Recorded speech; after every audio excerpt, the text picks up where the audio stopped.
আসসালামু আলাইকুম রাহমাতুল্লাহি ওয়া বারাকাতুহু।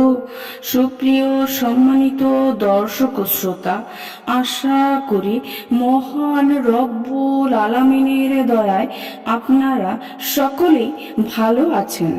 সুপ্রিয় সম্মানিত দর্শক ও শ্রোতা, আজকে হযরত আলী রাদিয়াল্লাহু তাআলা আনহু থেকে একটি ঘটনা বর্ণনা করব।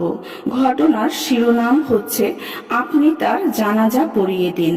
সুপ্রিয় সম্মানিত দর্শক ও শ্রোতা, আপনাদের নিকট অনুরোধ থাকবে ঘটনাটি শেষ পর্যন্ত শোনার। তখন সময় ছিল চাষতের।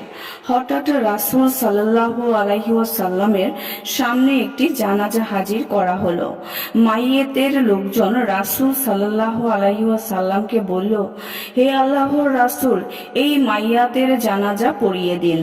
রাসূল সাল্লাল্লাহু আলাইহি ওয়াসাল্লাম তাদেরকে জিজ্ঞেস করলেন, এই মাইয়াতের উপর কি ঋণ আছে? তারা বলল, 2 দিরহাম ঋণ আছে। রাসূল সাল্লাল্লাহু আলাইহি ওয়াসাল্লাম বললেন, তাহলে তোমরা নিজেরাই জানাজা পড়িয়ে নাও। রাসূল সাল্লাল্লাহু আলাইহি ওয়াসাল্লাম ঋণগ্রস্ত মাইয়াতের জানাজা পড়াতেন না। আলী রাদিয়াল্লাহু আনহু চিন্তা করলেন, মাত্র 2 দিরহাম ঋণের কারণে লোকটি রাসূল সাল্লাল্লাহু আলাইহি ওয়াসাল্লামের জানাজা পড়ানো থেকে বঞ্চিত হবে। তিনি রাসূল সাল্লাল্লাহু আলাইহি ওয়াসাল্লামের কাছে গিয়ে বললেন, হে আল্লাহর রাসূল, আমি ওই মাইয়াতের ঋণের দায়িত্ব নিয়ে নিলাম, সে এখন মুক্ত, আপনি তার জানাজা পড়িয়ে দিন। রাসূল জানাজা পড়ালেন।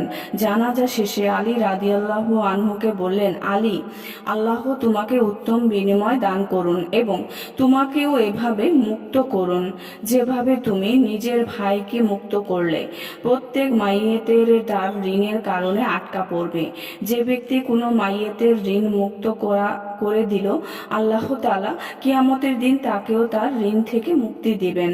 সুপ্রিয় সম্মানিত দর্শক ও শ্রোতা, আজকের ঘটনাটি এই পর্যন্তই।